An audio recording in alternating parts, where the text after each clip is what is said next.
Alright, game number 2. We have the blue side this time. It's going to be Renekton, Graves, Samira, Kaisa, Maokai against Mundo, Hecarim, Galio, Misfortune, and Lulu. Their team is very much wombo combo. Fight forward, run at us type of deal. We have a pretty good comp to counter that. We just have a shit ton of AoE CC. And just like, yeah, an anti-dive in general between our mobility and RCC. Maokai is pretty fucking good at that shit. Seraphine's pretty fucking good at that shit. Kaisa just gets the hell out of dodge. Graves gets the hell out of dodge. And Renekton just kind of presses R and sits there like a champ. So, their team comp should be pretty hard to execute on. Once again, if we set up first, they have a very hard time fighting into us. And if they set up first, we can just walk in behind Maokai R because they just can't really walk into us that way. We just fight backwards because they have to pull the trigger on us. That's the thing about their comp. Like Lulu and Galio are pretty good at like peeling, but Hecarim and MF aren't good at fighting in close quarters, right? They want to be keeping you at arm's distance, or in Hecarim's case, he wants to be going onto you. Mundo go where he please. But yeah, so overall, our comp synergizes better going, like, if we're going in, they can't really do anything about it, but if they're going in, we can do something about it. So we have multiple modes that we can play off of in that sense. Also, we have poke, which is pretty pog between Maokai and Seraphine. And Kaisa W's if Snuggle can hit them.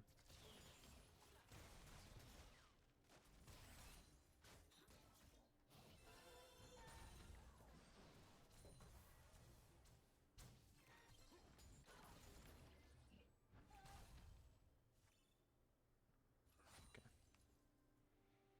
Some decent early trading, at least mid and bot. Top lane, Leper is struggling a little bit, but that's also the matchup. Maokai has a lot of threat early in this just from Q-Poke, especially with the Comet to boot. Leper should just be waiting until like level 6 when he gets Executioners. So also it's a Mundo, so I wouldn't go top lane if I'm Graves. I probably just like go bot lane or potentially mid if Seraphine has 6, but I was asked to come early topside, so I ended up pathing that way for the 4 camp. yeah, you can definitely still go there early. It's just like post 6. Once Mundo starts to get items, it's a little more rough. And especially if you can't kill him, you will just heal almost all of it back.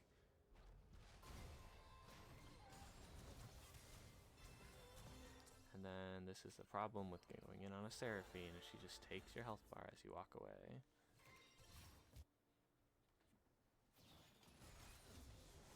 I saw Mundo stayed top, so I went for the re-engage and I found a Hecarim.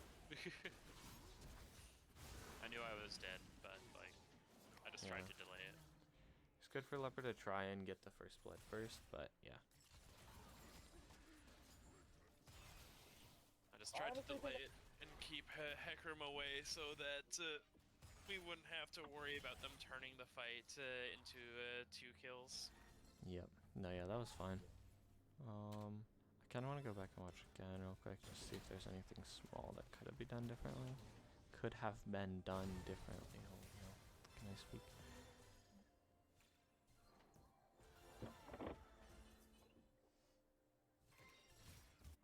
Right about now is when I started walking. This one, Mundo walks back up. You face check into that. That was a weird cue. I guess it's understandable. How did you use your smoke screen?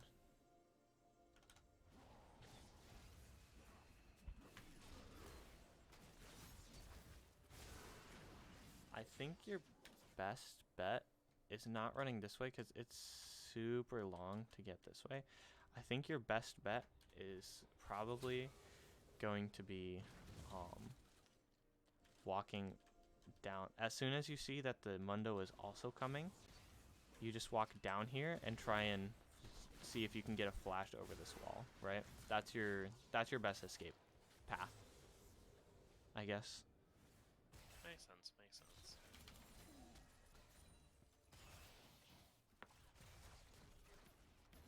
That's the only thing I can really see there, other than don't face check, lol. But you didn't have a ward, so yeah, that one's a weird one. I guess you could have potentially like assumed that the Hecarim was in the area just because you hadn't seen him anywhere else. I was 90% sure he was up top side. I didn't know for sure if he was finishing Krugs or what, though. Yeah, like especially if we saw our bot lane leash, we can assume, and especially if the Mundo walked up, and if bot lane leashed, we can assume that the Hecarim should be somewhere in the topside area at that point in time. Which signals to me just go for walking up the river, don't go through try if you're gonna look for that gank, or like a little more poke onto the Mundo. But at the end of the day, it's a 1-for-1, so not bad. Leper's chillin'. Even farm. Mid lane. Vinny can't CS, and that's fine.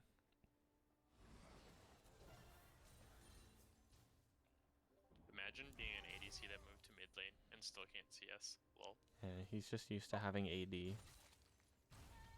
He can't last it without having AD items. Whoa. Feels weird, man. Weird chump.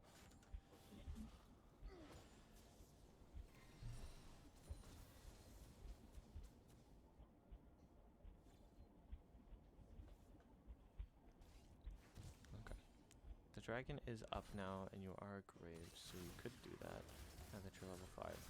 Pretty. That was a good trade. Just have to be careful with the beaver to the back. Aw, and he predicts it well. But yeah. I believe I'm on dragon right now, or I was looking mid. Nah, you don't like the startup objectives very often. This was really good though. That was a really good smoke screen. Good exhaust. Gonna get out of that. I'm not sure why you walked that way. Cause I think you die now for it.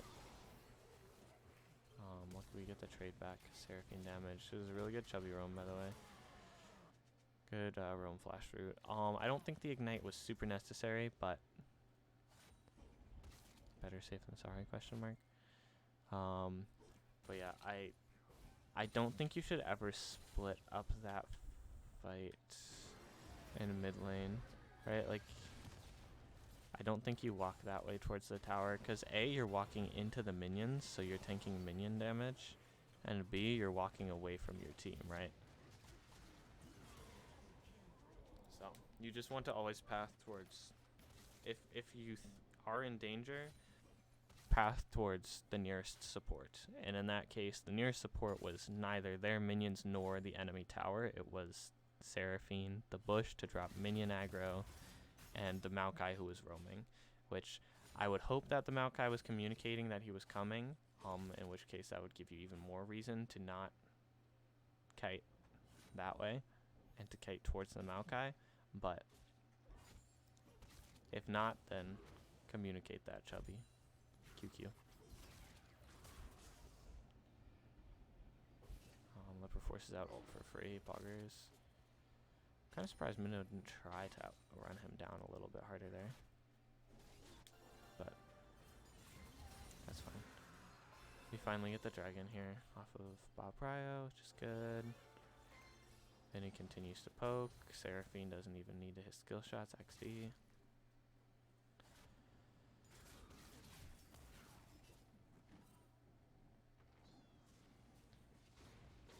Chubby is an absolutely no threat here. Seraphine roams down. Okay, now Seraphine's in threat here because Galio was able to get inside track. So this is another case of like not kiting towards your team. Like when it looks like this, the Galio should in no way get inside track on you, right? Like, you are very clearly rotating first. You want to meet all 3 of you at the same time right here, so that if someone dies, someone is able to trade it off, right? Instead, you just kind of get scared here, but not scared enough to walk away. Just scared enough to give inside track, and then you easily get turned on with Ghost. Galio still has Engage. He even has Flash if he really needed it, but he doesn't. And now your team's like trying to come help you, but you're kiting away from them. And there's no trade back, sadly. And they're just gonna walk out now.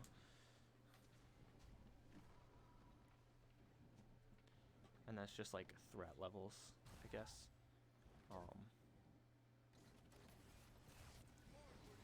Just respecting that Galio has Flash and he has E.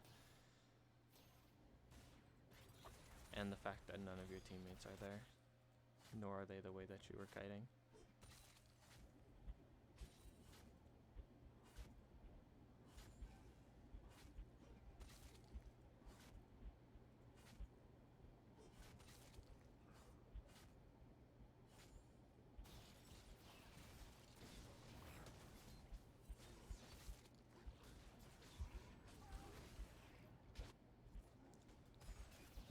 They were able to get Herald off the back of what was essentially the kills mid. This is good. She should be dead. Yeah, I didn't say you just ult her here. Wow, that's unlucky. The minion was close enough so it wasn't isolated. Doesn't matter though. In that case, I think there's a better Kai'Sa ult. It's weird. There's a better one than ulting directly on top of her, but you have it. I think you just ult right here. Like you can't see my cursor, but if you check the YouTube video, but just like up more and a little to the left more, right? So you're on her way to the tower. You get isolated Q guaranteed, and you're not going to start taking out like tower aggro until like the very last moment. So you would at most need to take 1 tower shot, which you shouldn't need to because you have the damage to get your passive off and Q. Yeah. So like it doesn't matter there, but like there is a world where she might have, you know, she might have exhaust. One time she might have exhaust. One of these times she might have an extra 100 health and your passive doesn't kill her there, you know? And the isolated Q matters. Wait, I thought it just was like Z and it goes to the same place. Oh, no. It's you can go to like when there's that circle around the champ that's marked, you can go anywhere in that circle. You choose wherever you like click in that circle, that's where you go. Well, that makes sense. Yeah. It's pretty pog. So yeah, just like ulting to get isolated Q is pog.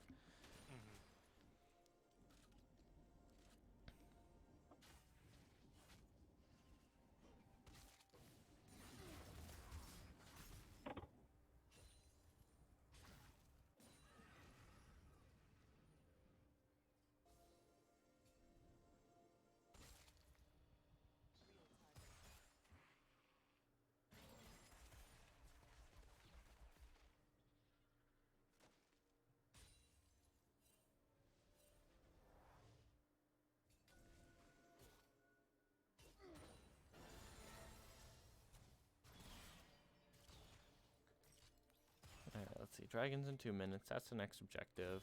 Bot lane's about to hit 6, or I mean, ADCs already have, but Chubby is about to hit 6, and that's very big power spike. Chubby's flash is back in 50 seconds. I think you should be looking for a play around Chubby's flash and ultimate into the dragon here. I think that should be the call.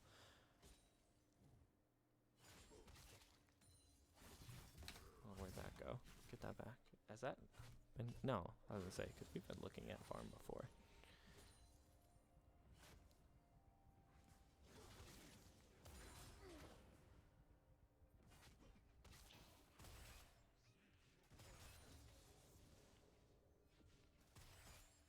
Good, Leopard God. Executioner's on a second back. Graves went for a recall here. Yeah, you guys need to just back off. If Graves is gonna back, you have to instantly back off of the wave there, because you have no more protection. Especially with Leopard not having TP. Like, let's see here. So, essentially you're saying if we don't know where the jungler is and our jungler's not there, we just have to wait for them to push. Yep. Especially since they were already like, this is when you tell Alistair to stay here and shadow you, because your lane is about to be in a very, very gankable spot, right? And you don't know where their jungler is, so he could potentially be bot side. So this is where you tell Alistair to suck it up and stay and waste like 20 seconds. He wastes enough of his own time when he's farming. He can give some of it to you, right? So you have him stay one wave for counter gank, so you can safely shove in this wave and get your back off. So you have him stay here. He can even come up and show on the wave, but as soon as this crashes as well, back off. Like, you have him stay here just to make sure that this wave crashes, and then as soon as it crashes, you walk straight back and get to safety. Instead, you go up for a little like auto harassment, and then Hecarim's able to go over Blast Cone. He's got E, and he ults. And then Galio ult over the top was completely unnecessary, but it forced your flash because you didn't respect that he had E, just like Vinny didn't earlier in the game. But yeah, that's also one where as the jungler, you can also recognize, okay, my laners need a shadow right now, right? That's kind of where, like, junglers knowing what laners want is really important. Like, the best junglers know what the laners want. Like, you as a laner should be telling your jungler that you need the shadow until the wave crashes. But you as a jungler should also be able to recognize that if I'm the enemy jungler, I'm looking to gank this lane if they step up to hit the tower. So you need to stay until they can walk out safely. Okay, good exhaust. Maokai's here. He doesn't have ultimate though. Seraphine doesn't have ult either. Graves is showing up smoke screen. You can potentially... Okay, just ghost. That should be drag though now. Like, you should just instantly go start hitting dragon with the wave crashing on tower. That was good. Good from upper. Especially since you got the flash. Okay, there you go. You start hitting it now.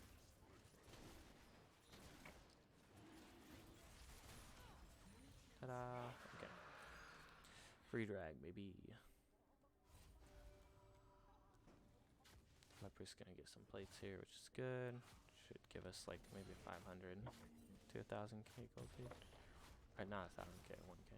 Oh, okay. Never mind. It's just... I wish it was 1,000k. That would be pretty nice. Just kidding. He just gets one. So it's just under 500. But you're still in a good spot because you're coming to the mid game, which is where our comp spikes and is really well. Oh yeah, I remember watching this, and there's a really weird zoning ult. Usually when I throw my zoning ults, they still have like a chance to hit. So I would have like thrown this halfway down further. So like where this branch is right here, that would be the top of the ult. So it goes from, instead of going from the tower, which these branches will never be useful, right? Instead of that, it goes from like here to like here. So they're in it. So it makes them commit even further to walking up there. Otherwise they get caught. Like, let's see how you throw this. Like, instead of hugging this wall here, I just walk down a couple steps and throw it. Or even like from here, you can still angle it across the lane this way, so it covers all of this bush, right? Like, as long as you're covering this bush, you should be good, right? Because they could flash and they could flash heal and they still won't make it past the edge of this bush before your ult gets there. So if you throw your ult right now and just angle it that way, so it's like covering these two bushes at its end, it'll hit them guaranteed. Doesn't matter. Zoning ult still works. I think MF just potentially gets out. No, that was a good knockback. Should use his flash and heal. They commit to try and get the kill onto her. Okay, so we only end up getting one kill, and that's just because of the ult angle. Not locking them down, it takes too long to get the first kill. But that is acceptable.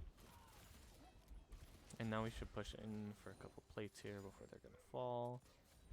You have Seraphine in the area. Okay, never mind. We're just gonna back off. With Graves and Seraphine there, I probably would have gone for one plate and then walked away, but it's fine to play it safe as well. Especially after just getting fucked like last time you're out on the map for trying to push it into tower and get a couple autos in.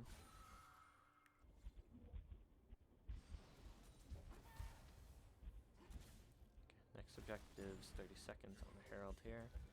So we should be doing, this actually isn't a bad time with plates just falling. We can just have the Maokai roam up, right? Like we don't have to like full lane swap, but Maokai can just come up. Like he doesn't really need to be in lane anymore. Kai'Sa's doing just fine. She won't die to MF Lulu.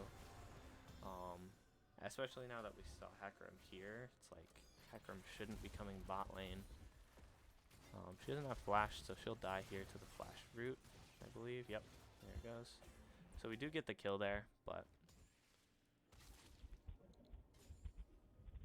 I, at least, as a, like it worked out, but I, as a support, would have immediately after that base walked towards the Herald and looked for a 4-man play at the Herald. Because if their Lulu doesn't come, then you just have a 4v3. And with their MF bot, that's the thing about their comp as well, is they don't really have damage. So.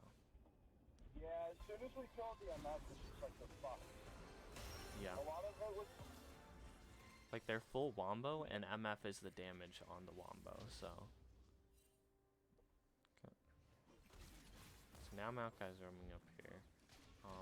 But yeah, we definitely could have looked for this Herald play, and this is just like a tempo thing, right? Like we could have looked for this play, what, 30 seconds ago, 45 seconds ago type of deal.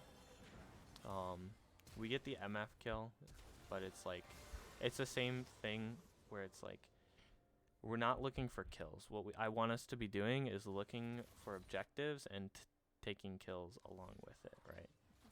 So we don't get the kill and then the tower. If we could have gotten the tower as well, then it's fine. But I think I much prefer the play of looking for the Herald, and if we get kills, either they give us Herald for free, the Kai'Sa shouldn't lose tower just farming bot lane alone. So it's like, we either get the Herald for free, or they fight us for the Herald. We should win the 4v3. Even if the Lulu comes, we should win the 4v4 if we play it properly, because Renekton's getting pretty big, as he's 4-0. And then we take the Herald, and we take mid tower, which is what ended up happening. It was delayed, but it's like, it's just tempo shit. It's like, why do it later when we could do it sooner? It just gives them more time to react to it. If we do it quicker, they have less time to react to it. If we give them less time to think, they'll make more mistakes.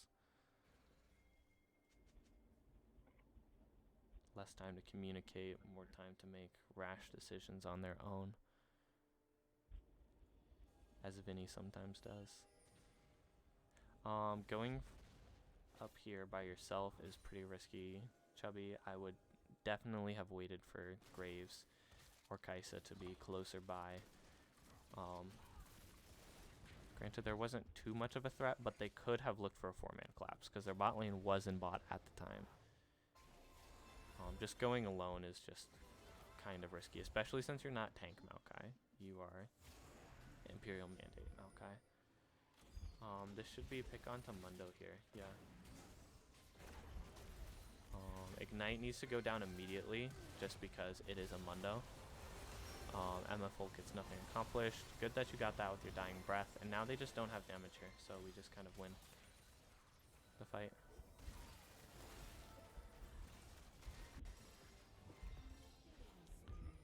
But yeah, just lead with Ignite, specifically on a target that's going to do a lot of fucking healing. That is unlucky that the MF didn't die. But yeah, specifically against a Mundo who is going to be healing a lot, who already has popped his ultimate, just lead with Ignite. Like, as soon as you root onto him, just lead with Ignite. I think this is a little aggressive / unnecessary. At least the Graves should have just gone back and started the Dragon already instead of pushing the wave with the team. Yeah. I want to watch that back because I feel like there was some small things that could have been done differently in that fight. So, okay, so we have the space. We have a really good space control. They're TPing down. We should just look to turn on the TP if he tries to walk in, right? Like, this is the same thing. I've talked about it many times before, but when they try and pincer, just turn on one of the pincers, right? Isolate it instead of like, hey, we're going to pull off this perfect pincer maneuver where you stand still and just accept that we're going to walk at you from both sides and hit you with like from both sides. Say, no, fuck you, walk at one of the sides, and now it's a 4v1. And then they're like, oh shit, we're coming, bro. It's like, yeah. The only way a pincer maneuver really works is if you're caught standing still. Which will only really happen if there's a lack of vision, right? Like, flanks really only work when there's vision drop. Or the timing is just so perfect that one person is... Usually it's the side with, like, more people on it are able to force the engage while the other person is coming in the backside. But this is just an int. So Chubby should go in here, pop down Ignite right away. Okay, gets the flash out. You guys should kite back down the lane here. You don't need to be autoing the Mundo here. That's not very productive. This is good AoE. Good that Chubby gets his ult down. Ideally, Chubby is standing next to Alistair here and can get his ult like going up the river, so it will like hit these two and it'll hit Mundo, who if he's trying to re-enter the fight over here. He just now dropped Ignite, by the way, after Mundo ult is almost all the way up, or all the way finished. And potentially you can root this if one of the one of the, branches happens to sneak past here. But he's playing frontline. You don't need to be diving onto the Mundo there. You're just mispositioning that way. But it's fine because now they're isolated and they don't have any damage here. Yeah, you can just hit him because he doesn't have ult anymore. She heals the Galio. Just isolate him and he should die, question mark? No, he doesn't die. He just gets out of range. Oh, he ints. That's what it was. He ints and walks up into auto range. Okay. Now Lulu's clearing a ward over there. Renekton's joining the fight just now. What you should probably just do is push this wave and walk up to Dragon. She steps up too far here. And that is unlucky. Just not quite enough damage. You had E. Yeah, I feel like you definitely throw E there, because as long as, like, the auto, right, so, like, a Seraphine thing, as long as, like, all of the notes from the auto aren't finished, you can throw the ability, and they'll get thrown on to the end, right? So, oh god, I messed up. I accidentally hit backspace and backed it up 15 seconds while we were paused. That is... Okay.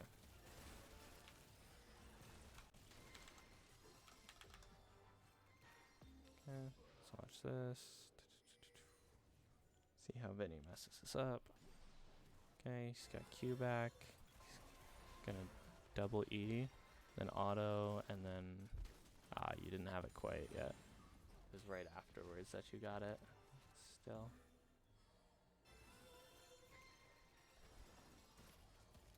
Unlucky. Okay, I don't know why that was kind of troll of her. But yeah, okay, whatever. That one's just unlucky then. Yeah, I think you got E just slightly too late to get the notes for it.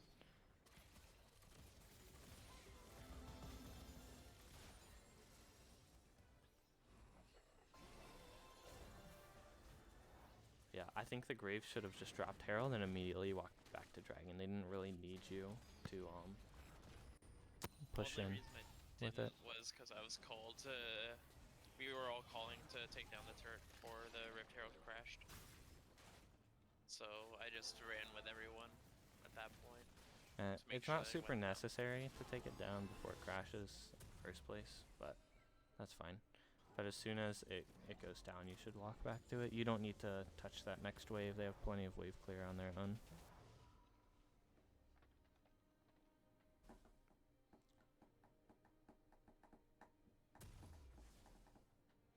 Okay. Next objective is the Baron, but I don't think we should be playing for Baron, especially since we have 3 dragons already. We should just be playing for the 24-minute soul. So at this point, we're just probably looking to try and knock down towers, which would mean sending one person, probably the Seraphine top lane, Renekton goes bot lane, and then Kaisa, Maokai, Graves just push out mid lane and then roam. Like, that's the bread and butter play to take down the towers. You crash, like you push up the wave past here, and you walk here and threaten to dive them if they don't walk away from this tower.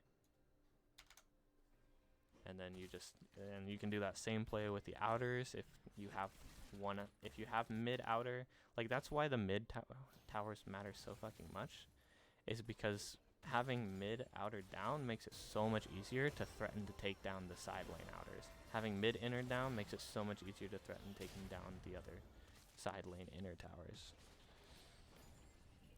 So we want to like push that that advantage that we have as much as we can.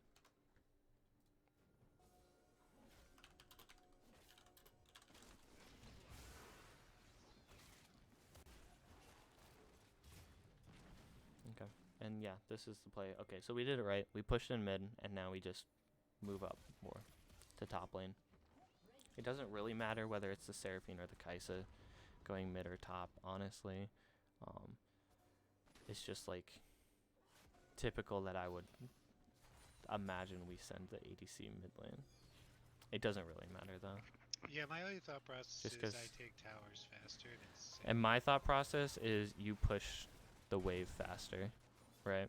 yeah, but I'm just gonna push the wave faster and then just sit at tier 1 mid. I can't really push too far, right? I mean, Well, that's now why I- you have 3 people with you, right? Like, the idea is you, Graves, and Maokai are sitting here, so you push it so it crashes here, and then you walk through here. If they have Raptors, you can take them, and then you walk up and take this tower.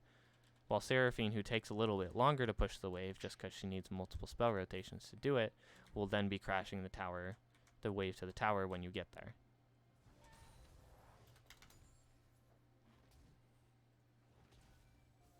So in theory, either way, you're getting to the tower at the same time. It's just how quickly you push mid-wave to get there. At least in my mind.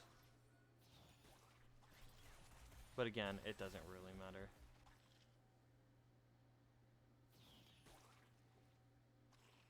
It's just ADC solo on the side lane just looks wrong to me, you know? well, I was yelling at Chubby to come there for like 10 minutes, to be fair. Well, he shouldn't have. He should have been mid lane. He should have pushed up mid I mean, lane in like your he eyes, we did should with all be Alistair and lane, Vinny. so No. It should have been 1 top lane, 3 mid. yeah, 1 yeah, 3 that- 1. well, that's what I mean. Yeah. So like when we're calling this, like in the game, just say like push and rotate.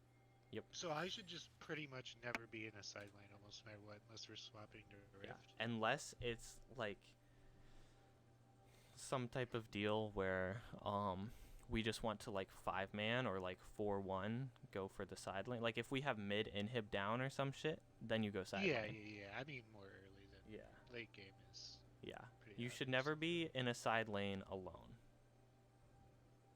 So, and the only reason why we wouldn't have more than one person mid is if we already have mid inhib, or if like we have outer and inner in mid and we don't have any of the side lane towers in one lane, then we could just send one person mid lane to push it out. Since there are no towers outside of their base to clear it, we could then in that case just send Seraphine mid or some shit and send the 3 of you top lane and then push that way. Okay. But Yeah, yeah. that makes sense. So yeah, the bread and butter is just like, yo, Vinny, you go get top wave ready. We'll push out mid lane and rotate. We'll push out mid and collapse. Is the normal play. So then you get that tower, which you did well, and then you reset and get ready for drag.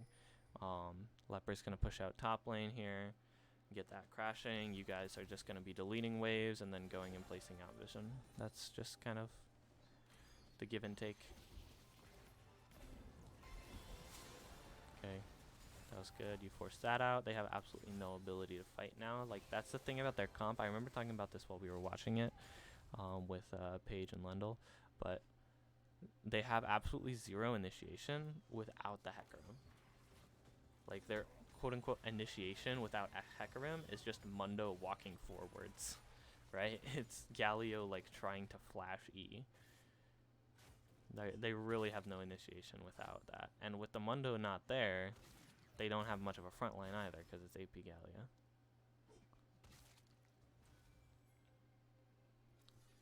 So here, Leper should probably back since he's half health, and then look to TP into this fight. We should be having the space. Seraphine, you don't need to grab the bot lane right now because the dragon is just now spawning. If you wanted to do that, you needed to do that like 20 seconds ago. Because now we're split up, and Chubby probably dies here. Maybe not because he's just so tanky from the mandate. But now we're in like a weird situation where we're trying to retake the space, even though that their Hecarim ult is down and they have no initiation, and that's mainly because Seraphine went to go catch the bot wave. If you wanted to do that, you do that 20 seconds ago. You don't do it late. You just don't do it at all. You don't give up your space in the river for that shit. But now you should just be able to force. The sad part is that we lost Maokai ult. But we're going to win this because they're going to go for Snuggle, and we should just win the 2v2 on the backside because they have no damage. They used their ults already. So, yeah, Hecarim died, and then we're winning on the other side with the Seraphine ult just hitting 3 people. Mundo flashes out. Oh, nice, and he dies to Ignite. Or Mandate. No, he walked back into. Oh, did he walk back into a plant? A sapling, yeah. Nice. Let's go. We take this. Chubby threw it behind him, and he walked towards Chubby, and then walked back towards it. Yo, that's what we like to see. Yeah, okay, there we go. We got Soul. We play for Soul. And now the play is probably going to be right. So if we have the mid tower, like I talked about how to get the side towers if we have the mid lane equivalent.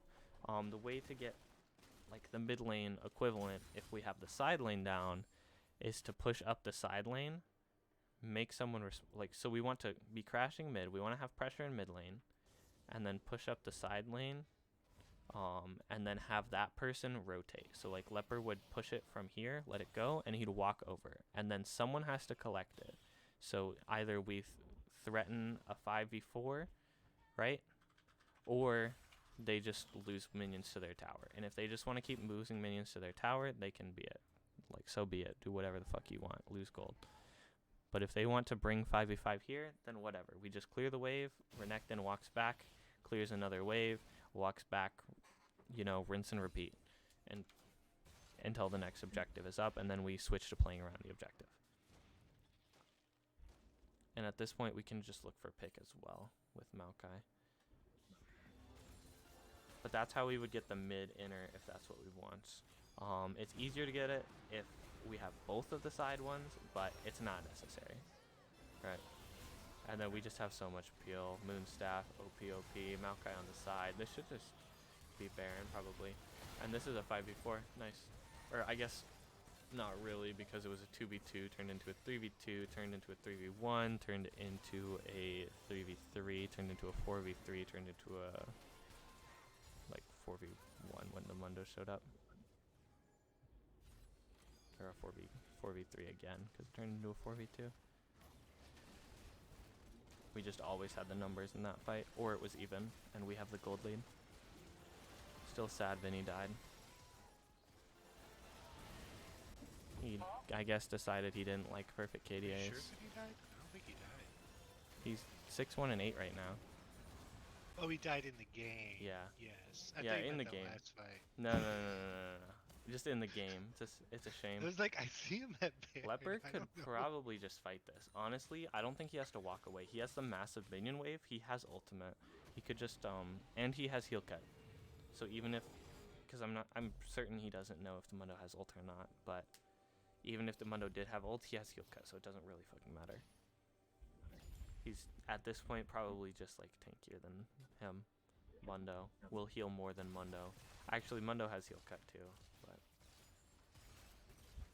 I'm certain he wins that fight, though, in the wave. Okay. And so now our play, we don't really have 2 split pushers, so our play should just be to 4-1 here. And send Renekton on the side. And now that we have both of the side lane towers, this is when, like, if we had a second person who could safely side lane, Seraphine really wants to be there at the fights when they happen. so we wouldn't really send the Seraphine to go push the wave, and Kaisa would be like the only ADC that we could send to push the wave just because Kaisa has ultimate. I would just be wary about doing it when Kaisa doesn't have flash. Okay, well that was kind of cringe. But it shouldn't matter. Hecarim's already down. Leper's taking out their only damage source, and that should just be the game. But yeah. So if we had like a mid laner, like say we had like, I don't know, a mid laner with TP. Doesn't even have to be a mid laner with TP, but just like someone who can walk up and push the wave safely in the position we are, then they would both push the wave on the side lane at the same time, and they would both come and meet at the mid lane, and then you can force a 5v3 instead of forcing a 5v4 if one person goes to catch each side lane, right? And then you just get the tower that way. If that makes sense, at least, like how the macro would play out.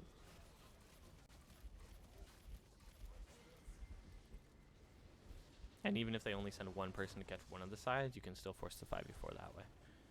And that's just going to be about wave timing in that case then. But yeah, any questions on that game?